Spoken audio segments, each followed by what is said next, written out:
জাহান্নামের আগুনের প্রথম ফোঁটা, প্রথম স্পর্শ যখন জাহান্নামের আগুনের লাগবে, ছুঁইবে, সাথে সাথে নাফরমানের পুরা দেহ, ভিতরের সমস্ত অঙ্গ প্রত্যঙ্গ, কলজা সুদ্ধা একই মুহূর্তে জ্বালাইয়া ফেলবে।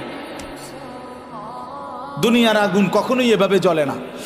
দুনিয়ার আগুন এক সাইড থেকে জ্বলতে থাকে, চেষ্টা করে লাফালাফি করলে, দৌড়ঝাঁপ করলে, ইচ্ছা করলে হয়তো বাঁচানো যায়।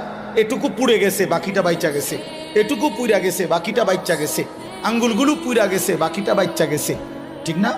দুনিয়ার আগুন এরকম ধীরে ধীরে পড়ে, ধীরে ধীরে ধীরে ধীরে।